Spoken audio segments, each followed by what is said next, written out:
Unlock English. Reading your way to fluency. Introduction. Imagine speaking English as easily as your own language. Think about understanding every word in an English movie and laughing at the jokes. Picture yourself reading an English book and enjoying the story, not needing a dictionary. For many, this feels like a far-off wish, something always just out of reach. You may have tried many ways, learned long lists of words, and practiced grammar until you felt tired. But still, speaking English well feels like a secret you can't figure out. What if there's a way to learn English that is not hard work, but an exciting journey? A way that is not only very good, but also very fun? This book is based on one simple, but strong idea. Reading English books, both old and new, is a great and fun way to get much better at English. This is more than just seeing words on a page. When you read, you find a treasure of English. You discover many new words. You see words in their natural places, learn what they mean in different ways and how they sound in a sentence. You start to understand how sentences are built. You see how people who speak English put words together to share big ideas. This will make your own sentences sound better and more natural. And best of all, books show you deep feelings and ways of life from other cultures. They are like windows into the minds of English speakers. They show you their world, their jokes, their past, and their hopes. Reading is not just learning words, it's understanding people. We call this way of learning reading to learn language. Think about how babies learn their first language. They don't study grammar books. They listen, they soak it all in, they play with words, and they learn by hearing language all around them, every day. Learning a language this way is natural. Reading English books creates a kind of small immersion where you are. Instead of just memorizing words alone, you learn them as part of something. You see how a word is used in a story, how it fits with other words, and what it means there. This is very useful because your brain remembers things best when they are part of a story or an idea. Reading gives you this natural way to see how English is really used, with all its different styles and natural flow. The more you read, the more you see words and sentence shapes. Your brain learns them, almost without you knowing, just like it learned your first language. It's like learning to swim by being in the water, not just by reading a book about swimming. So, what will you get from this book? Think of me as your helpful friend on this fun reading trip. We will find easy ways to pick books you will enjoy, whether they are exciting adventures, kind stories, or interesting facts. We will learn simple ways to read carefully, making every page a chance to learn. You will find out how to deal with new words without stopping your reading. You will learn how to understand sentences that might seem a little hard at first. We will also talk about how what you learn from reading will help you speak and write with more confidence. This book is made to give you power. It will show you that you can become a strong, sure English reader and then a fluent English speaker. The world of English books is big and waiting for you. It has stories that will make you laugh, cry, and think. It's a place where you can find new ideas and learn more about yourself. So, let's turn the page together. Let's start this adventure. Your trip to understanding English, one great book at a time, begins now. 1. Reading English books. Imagine holding a book.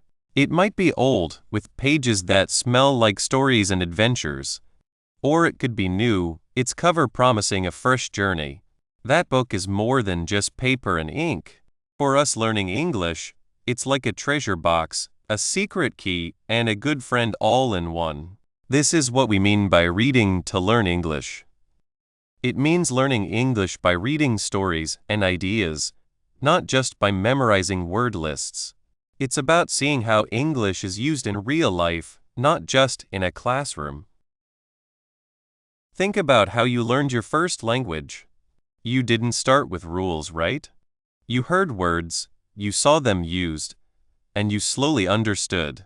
Books help English learners in a similar way, but with a depth that school books often don't have. Books have words we might not hear every day. These words create clear pictures and have hidden meanings. This is called having a big vocabulary. Let's look at an example. You might learn the word happy in class. That's good. But in a book, you might find words like joyful, excited, calm, cheerful, or even very happy. Each word feels a little different. When you read them in a story, you see how they are used. You might read about someone who is cheerful when opening a gift, or calm by a warm fire. This isn't just memorizing a word. It's understanding its feeling. You start to feel the difference between being just happy and being very, very excited. Over time, your own English will get these beautiful shades of meaning. You'll go from saying I am happy to having many words to say exactly how you feel. Learning new words this way, by seeing them in sentences, is a superpower of reading. It's like collecting colorful threads, and each thread helps you make beautiful sentences. Now let's talk about sentences. When we start learning, we often use simple sentences. I eat an apple. She goes to school. These are important. But English can do much more. Books show you the full power of English sentences. Writers use long sentence structures. This means they can connect ideas in many ways, making the language flow nicely. They might use phrases to show things happening at the same time, or add extra information, or change the usual word order to make a point. Look at this sentence. Walking through the old forest, a place people told stories about, Alara felt a quiet peace. This sentence does more than Alara felt peace. It starts with walking through the old forest to set the scene. It adds a place people told stories about to give more detail about the forest. And it says peace wash over her, which is a stronger way to say she felt peaceful. When you read sentences like this, your brain starts to see how they work. You begin to understand how the parts fit together. It's like watching an expert at work. You see how every piece makes the whole thing good. By seeing these long structures, you learn how to build them yourself. Your speaking and writing will sound more natural and smooth. You'll be able to share your thoughts more clearly and in a more interesting way. But books give us even more than words and sentences. They are like doors to other places. Through these doors, we learn something very valuable about cultures. English is not just words. It shows the people who speak it, their past, their ways, and how they think. When you read an English book, you get a peek into the heart of a culture that speaks English. Let me tell you about Kenji, a young student I helped. Kenji was good at grammar, but he sometimes didn't understand why people acted in certain ways. He was reading an old English book. In the book, someone offered a guest tea, and the guest said, "Oh, that's very kind of you, but I mustn't impose." Kenji was confused. Why didn't he just say no thank you? He asked me. He didn't want to be a bother, I explained. In that culture, at that time, asking for something, even tea, could be seen as bothering the host. Saying I mustn't impose was a polite way to say, I don't want to trouble you, while still saying thank you for the offer. This small example from a book opened Kenji's eyes. He saw that language is not just about words, but also about unspoken rules and politeness. He started noticing these small signs in other books. He saw how characters said thank you, how they disagreed kindly, how they showed respect. This made him a better reader and a more confident speaker. When he spoke English, he started using phrases that felt right for the situation. He sounded less like a student and more like someone who understood the culture behind the language. Books show us these small things, the jokes, the serious moments, the everyday talk, that help us connect with people better. They teach us not just how to speak English, but how to be in an English-speaking place. And then there's the pure fun of it. Learning a language can sometimes feel like hard work. There are rules, words to learn, and mistakes to make. But reading a good book, that's a joy. It's an escape. It's a chance to get lost in a story, to love characters, to explore new places or solve puzzles. This enjoyment isn't just a nice extra, it's a strong helper for learning. When you truly enjoy what you're reading, you don't think, "Oh, I have to learn English." You just turn the page, wanting to know what happens next. Think about the first time you read a story that really excited you. You probably didn't notice the new words or grammar you were learning. You were too busy with the story. But all that learning was happening quietly and well in the background. The more you enjoy reading, the more you'll want to read. The more you read, the more English you'll see. It's a good, repeating cycle. This is the main idea of reading to learn English. It's about using our natural love for stories and learning to become fluent. Books make learning English an adventure, not a task. They offer many chances to discover things, making every page a step closer to your goal. So, when we compare reading a book to reading a school book, the difference is like comparing a delicious meal to a vitamin drink. The school book gives you the basic parts, the simple words and grammar. It's good for building a start. But the book is the full, tasty experience. It's the rich vocabulary that adds depth and color to your thoughts. It's the long sentence structures that let you speak with style and care. It's the cultural ideas that connect you to people and their stories. A school book might teach you beautiful, but a novel might describe a sunset as a stunning picture of bright oranges and soft purples fading into the night sky. Which one creates a clearer image in your mind? Which one do you remember longer? The book does. The difference is in how language is used and how much of it you see. School books are made for teaching, so they often make things simple. They show words and grammar in small pieces or in very basic sentences. Books, on the other hand, are written for talking, for art, for fun. They have the real, complex, and beautiful way language is actually used. They don't avoid new words or difficult sentences.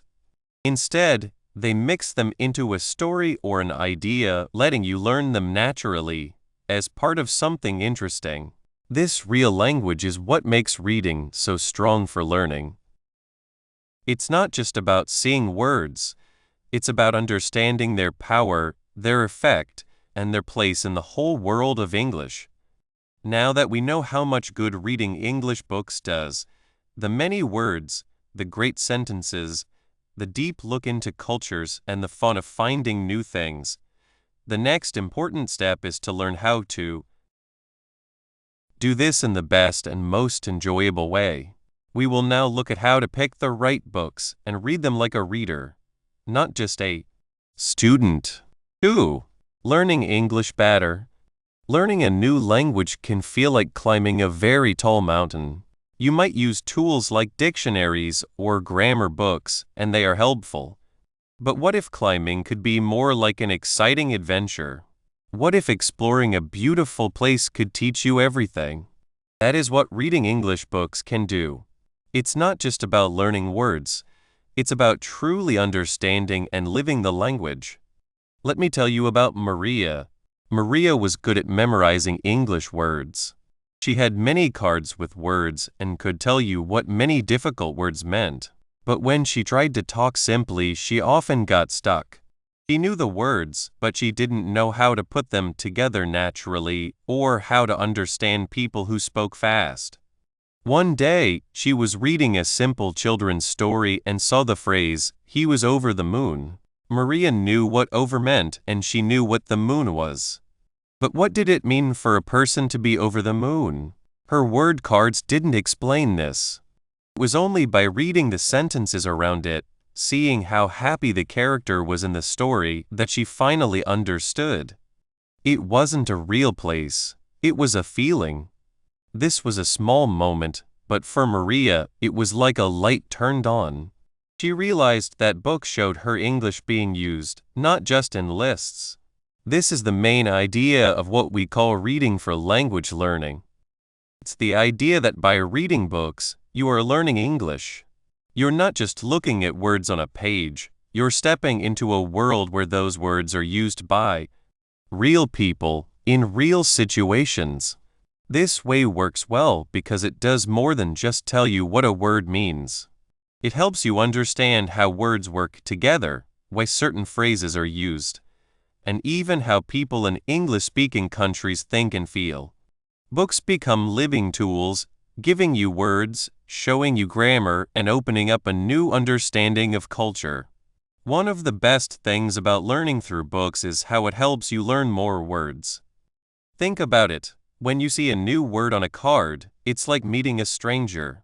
You might learn their name, but you don't know anything else about them. You don't know their personality, their friends, or where they like to go.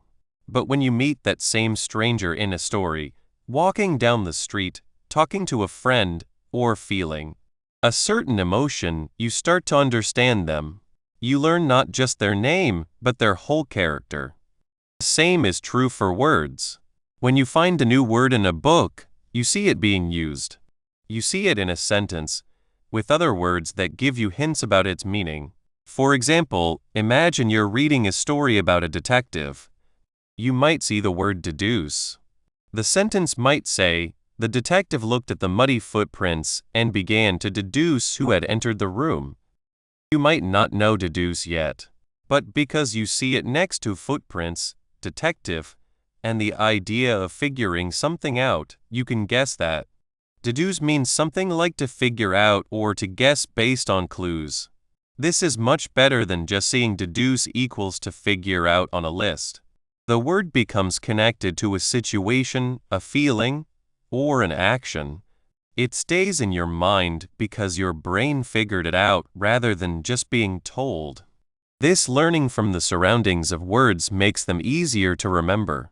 You're not just memorizing a definition, you're remembering the scene, the character, and the feeling that word was part of. Over time, as you read more, you'll start to notice how things are done. You'll see how certain words are used with other words and how they change the meaning of a sentence. This is how you build a truly good collection of words, one that you can use well when you speak and write. It's like collecting beautiful stones from a riverbed. Each one is special, and you remember where you found it and what it looks like. Beyond just single words, reading is also your best helper when it comes to understanding how English sentences are built. Many people learning languages struggle with grammar. They might know the rules, but using them feels hard. They might worry about using the wrong time or making a mistake with a small word. This is often because they're trying to build sentences like a builder follows a plan, very carefully, piece by piece. But when you read, you see sentences as they should be, flowing, natural, and full of meaning. Authors spend their lives making sure they put words together well. They use different sentence lengths to create a rhythm and to make certain parts stand out.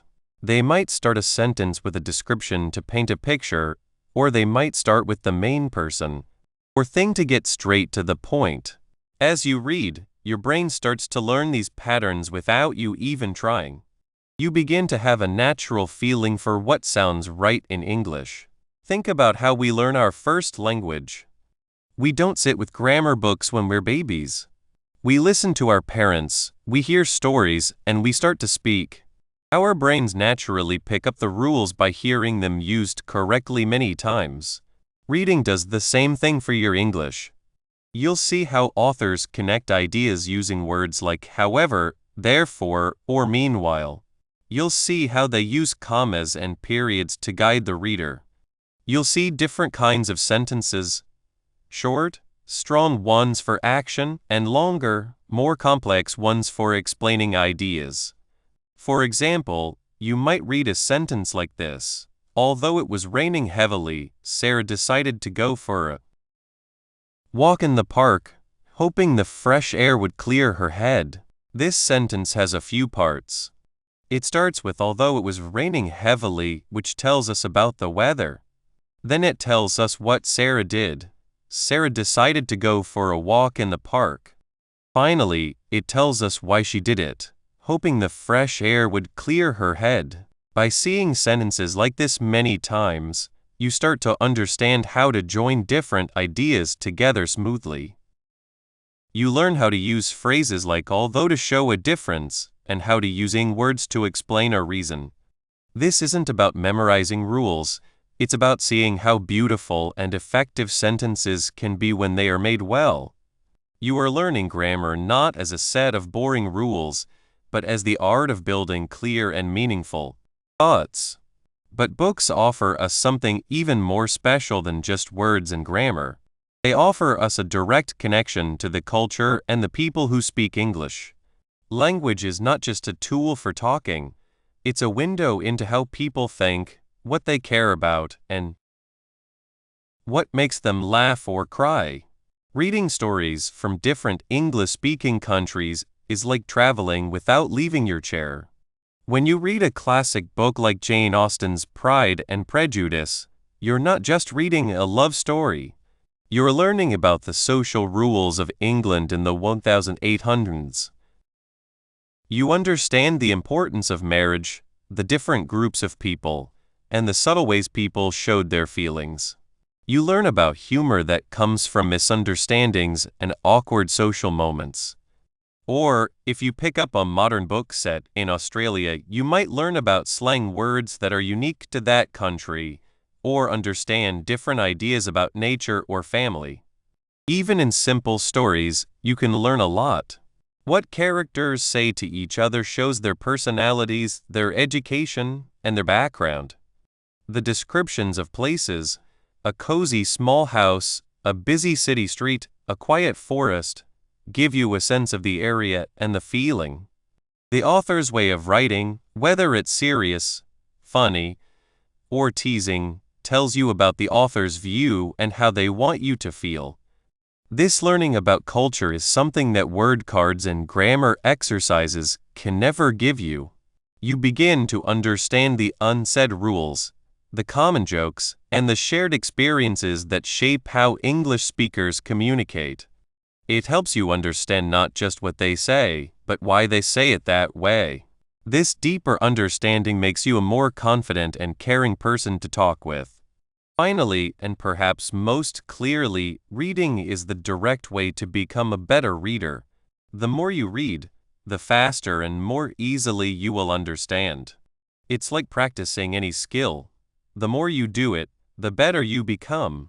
When you first start reading English, you might have to stop and look up many words. You might have to read sentences again to understand them. This is perfectly normal. But as you continue, your brain becomes better at it. It starts to recognize words and phrases more quickly.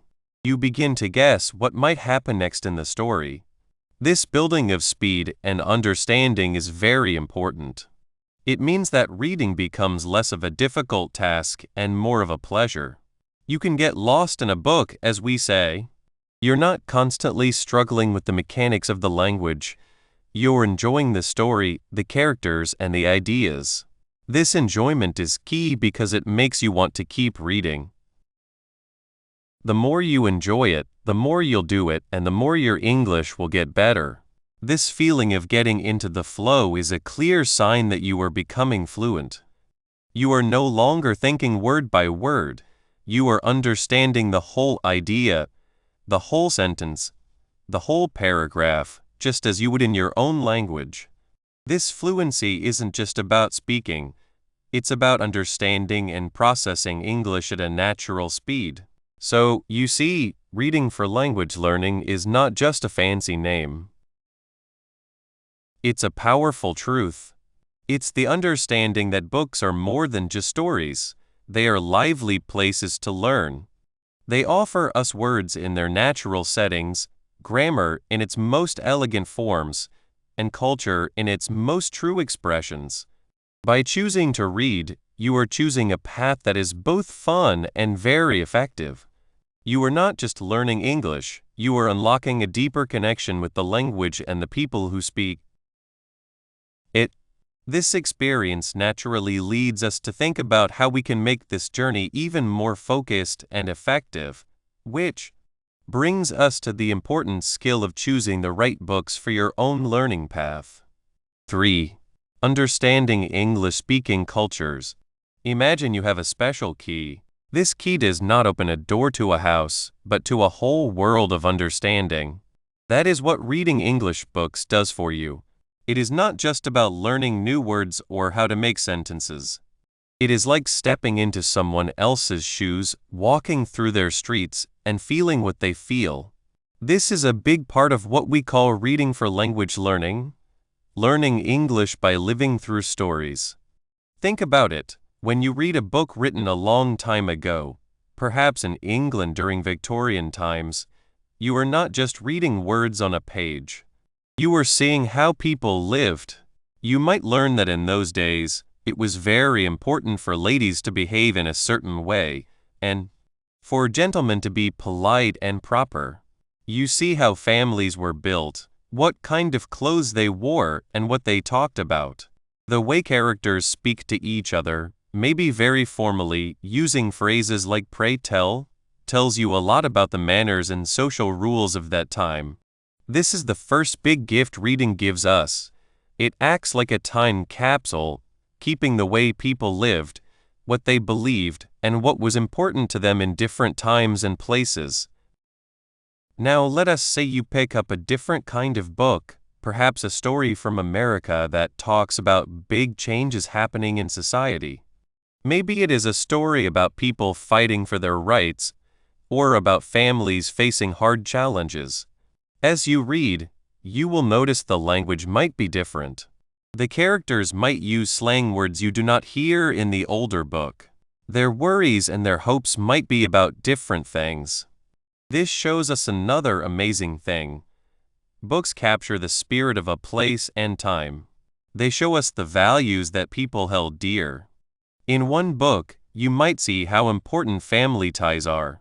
In another, you might see how important it is to stand up for what you believe in, even if it is hard.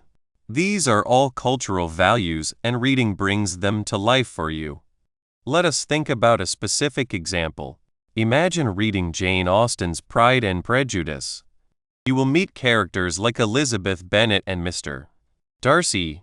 Through their talks, you learn about the rules of polite society in early 19th century England. You see how important marriage was for women's futures and how social class played a big role in who people could marry. The way Elizabeth speaks her mind, even when it is not expected, shows you a character who is a bit different, a bit ahead of her time. The descriptions of parties and social visits are not just pretty words. They paint a picture of how people talked to each other, what was seen as good behavior and what was not. You start to understand the pressures and hopes of that society. It is like having a friendly guide showing you around a history museum, but this museum is alive with characters and their feelings. Now consider a different kind of book, like Catherine Stockett's The Help. This story takes place in Mississippi in the 1960s. As you read about the lives of maids working in white homes, you learn about a very different set of social rules and challenges.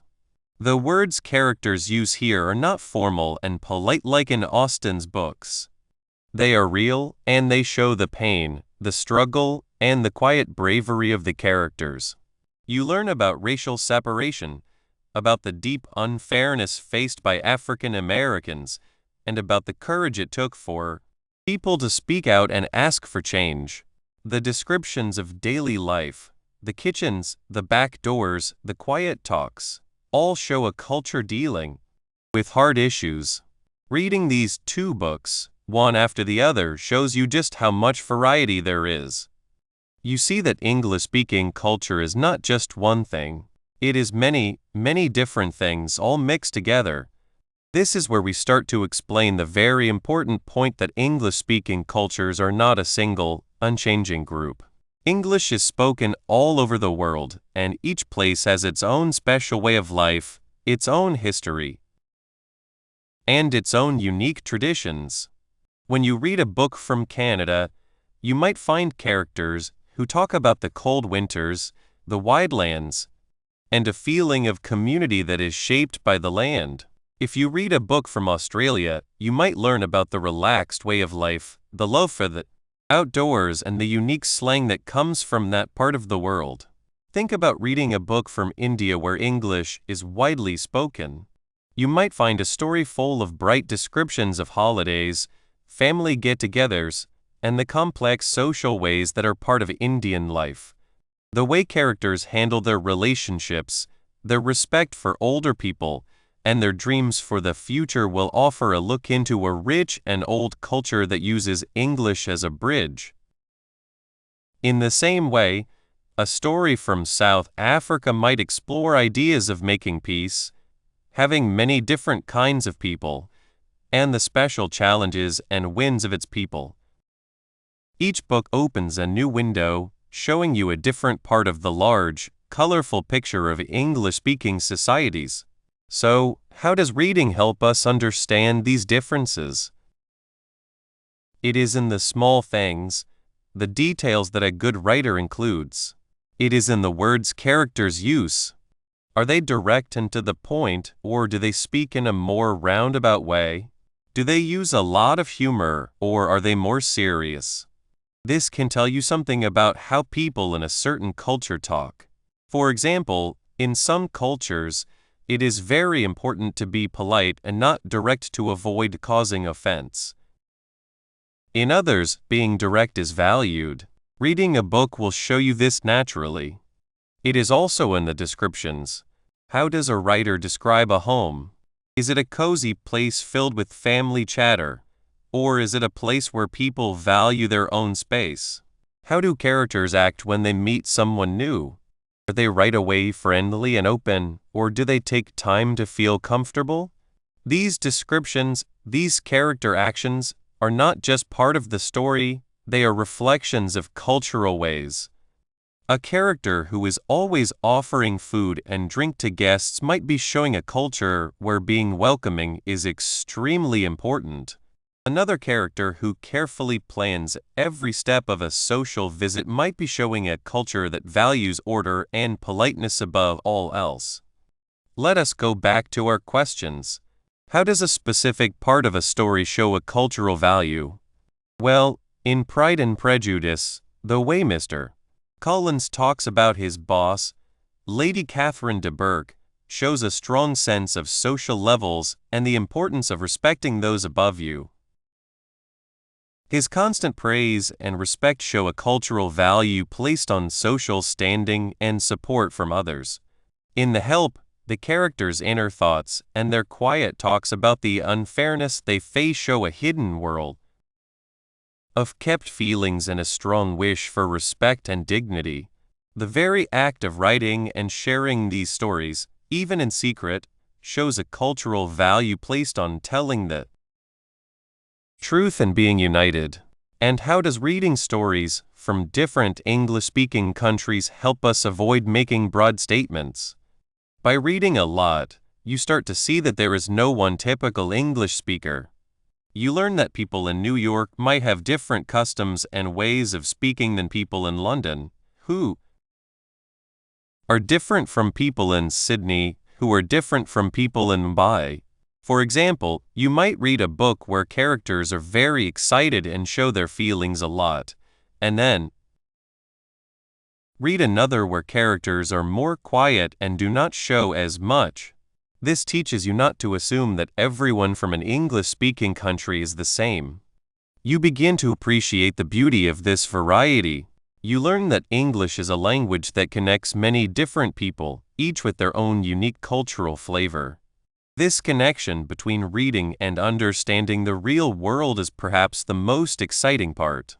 When you have read stories from different parts of the world, you start to develop a kind of understanding of others' feelings.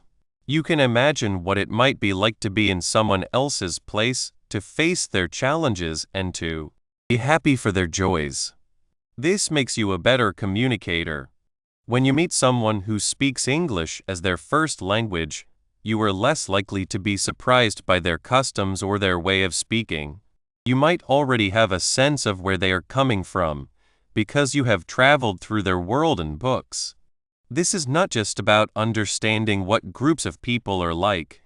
It is about understanding the fine differences. It is about knowing that within any culture there are many levels. Stories allow you to see these levels.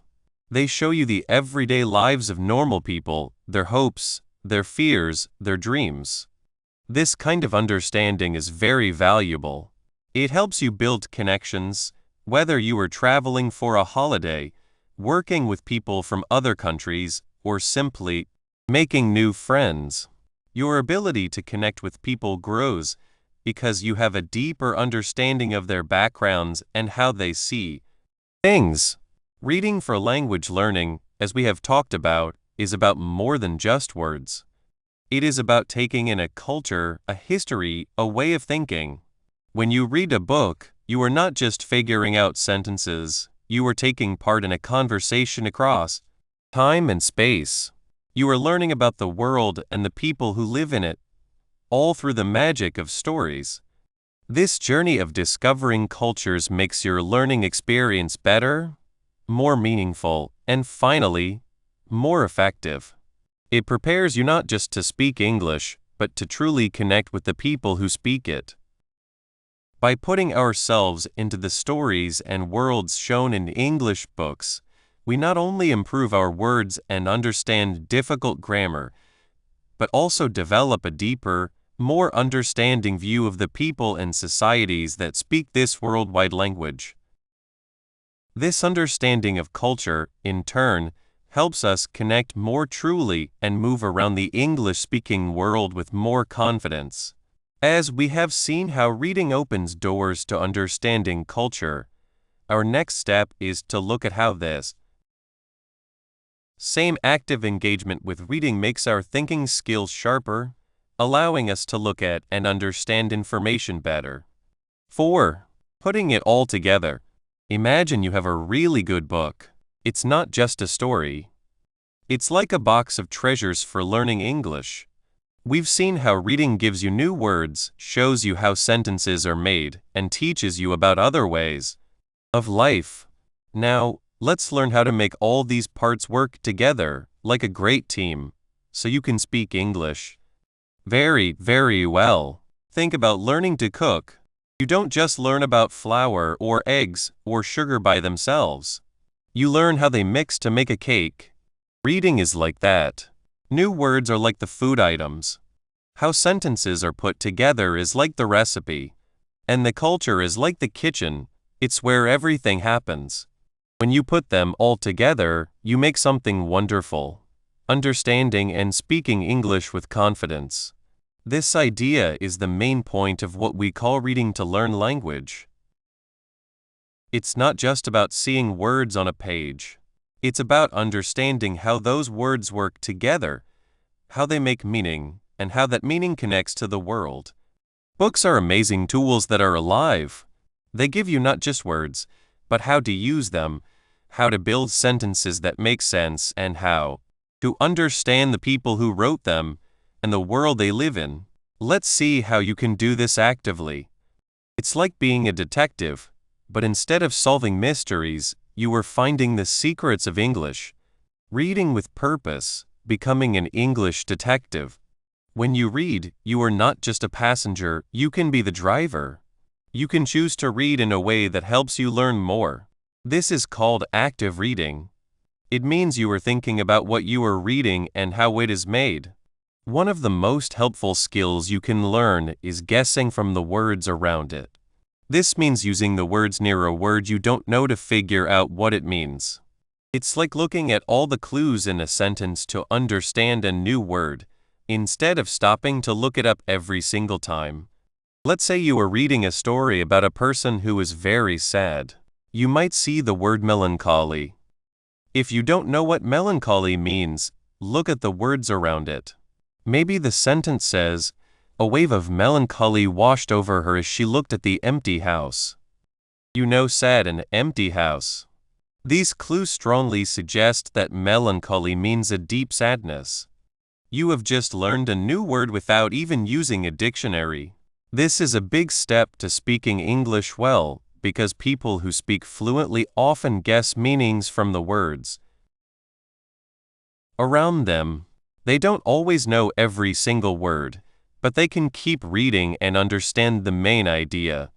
Another important skill is taking sentences apart. English sentences can sometimes be long and have many parts. Don't let them scare you. Think of them like a toy building made of blocks. You can take them apart to see how they are made. Imagine a sentence like, despite the heavy rain that had been falling for hours, the determined hikers, who had started their journey at dawn, pressed onward towards the summit, their spirits undaunted. This sentence has several parts. Let's break it down. The first part, despite the heavy rain that had been falling for hours, tells us about something difficult. Then, we meet the main people, the determined hikers. We learn more about them, who had started their journey at dawn. This is extra information. And what did they do? Pressed onward towards the summit. This is the main action. Finally, we know how they felt, their spirits undaunted. This tells us they were brave and did not give up. By breaking the sentence into these smaller parts, you can see how the writer connects ideas. You understand that the rain was happening, but the hikers kept going, and they were brave. You learn how writers use phrases like despite the heavy rain to show a difference, or parts like who had started their journey at dawn to add more detail. Being able to understand long sentences is very important for reading and also helps you build your own sentences better when you speak or write. And then there is finding cultural clues. This is where you pay attention to things, sayings, or ways of acting that might be special to English-speaking cultures. For example, you might read about someone saying, "It's raining cats and dogs." You know from guessing from the words around it that this means it is raining very heavily. But the saying itself is a cultural idiom. Why cats and dogs? You don't need to know the exact history, but knowing it is a common, colorful way to say it's raining a lot is important. It shows you a bit of the language's personality. Or, a book might say a person went to a pub for a pint after work. This tells you about how people spend their time. In some cultures, people might go straight home or to a coffee shop. The pub is a common place for people to meet in many English-speaking countries. These small details add to your understanding and make the language feel real. They help you understand why people speak and act in certain ways. Making your own learning plan. So, how do you put all this together in a way that works for you? It's about making your own personal reading and learning plan. First, choose your books well. Don't pick something that is too hard, or you will feel discouraged. Also, don't pick something that is too easy, or you won't learn much. Think about what you like. Do you love mysteries? Stories about real life? There are books for everyone. If you are just starting, maybe try books for children or young people. They often use simpler language, but still have great stories and introduce you to many new words and ideas. As you feel more comfortable, you can move to more difficult books. Think about writers like Roald Dahl for fun stories, or maybe a simple detective series. Next, set goals that you can reach. You don't need to read a whole book every day. Maybe your goal is to read for 20 minutes each day, or to learn 5 new words from a chapter. Doing something regularly is very important. It's like watering a plant. A little bit every day helps it grow strong. Now, let's talk about actively using the methods we discussed. When you are reading, try to 1. Mark or underline new words you see. But don't stop reading right away. Try to guess the meaning from the context first. 2. Write down interesting sentence patterns. If you see a sentence that is built in a way you haven't seen before, write it down. Think about why the writer chose to build it that way. 3. Look for cultural references. If you see something you don't understand, like a special holiday or a way people act, make a note to look it up later. After you finish reading for a while, you can go back to your notes. Look up the words you guessed. Read the sentences you found interesting again. Find out more about the cultural points. This is when the learning really sticks. You are not just reading. You are actively thinking about it and understanding. This process changes you from someone who just reads to someone who learns actively. You are not just letting English wash over you. You are reaching out and grabbing it, understanding how it works, and making it yours. From just reading to learning actively, the biggest change happens when you realize that reading is not just about understanding the story. It's about understanding the language that tells the story. When you start actively looking for words, for sentence patterns, and for cultural information, you are not just a reader anymore, you are a language learner. How does this directly help you speak more fluently? When you have seen a word used in many different sentences and books, you start to feel comfortable using it yourself. You have seen how it connects to other words and how it fits into different situations. This gives you confidence. In the same way, when you have taken many complex sentences apart, you start to see the patterns. You begin to understand how to connect ideas smoothly. This makes your own sentences more organized and easier for others to understand when you speak. You are not just saying words. You are building clear thoughts, just like the authors you are reading. And the cultural understanding? It makes your English sound more natural. You will understand common sayings, jokes, and ways of talking that are part of everyday English conversations. You will be able to connect with people more deeply because you understand not just their words, but also the reasons behind them. Let's think about a person we can imagine, Maria. Maria came to a new country and found it very hard to speak English. She understood some words, but putting them together felt like a puzzle with missing parts. She tried to talk, but she often felt shy and worried she was making mistakes. Then, Maria found a series of mystery books by a popular English author. At first, it was hard. She had to stop often to look up words. But she remembered the advice about guessing from the words around them. She started trying to guess meanings first. She noticed how the author described places and people. She saw how sentences were built to create excitement. For example, in one book, the detective was looking for a clue. The sentence said, he scanned the dimly lit room, his eyes darting from the dusty bookshelf to the ornate grandfather clock. Maria didn't know ornate, but she saw grandfather clock and dusty bookshelf. She could guess that ornate meant something fancy or decorated, perhaps like the clock itself. She also noticed how the author used short, quick sentences when the detective was in danger, and longer, more descriptive sentences when he was thinking. This helped her understand how sentence structure can change the feeling of a story. Slowly, Maria started to feel more confident. She was not just reading. She was learning how to use English. When she spoke to people, she started to remember the sentence structure she had read. She began using some of the words she had learned.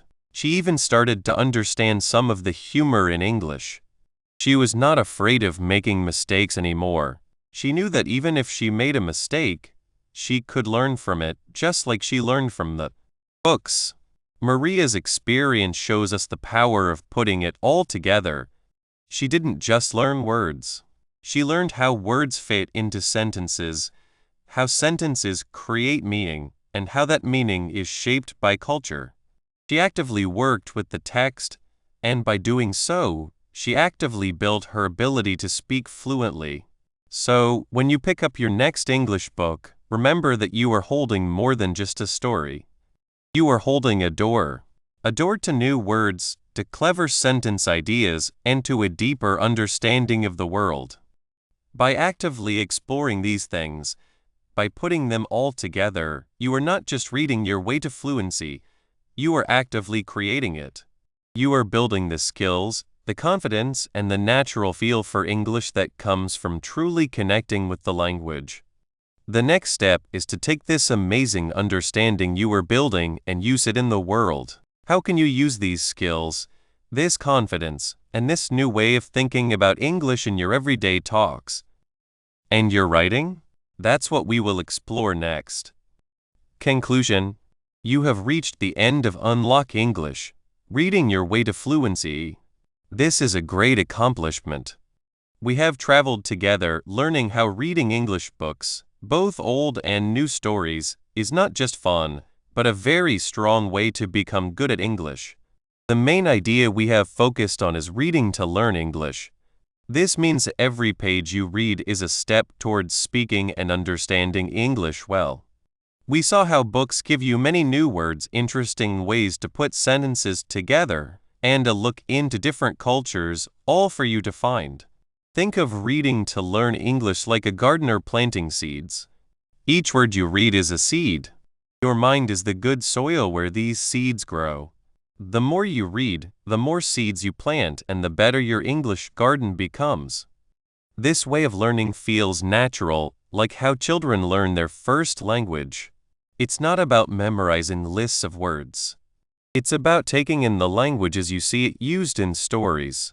Remember when we talked about having many words? Books show you words in their real homes.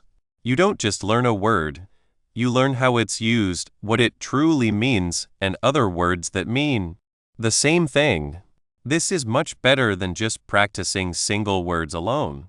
And those tricky sentence parts? Reading helps you see how ideas connect, how different parts of a sentence work together, and how to make your own smart sentences. It's like learning to build with different kinds of blocks.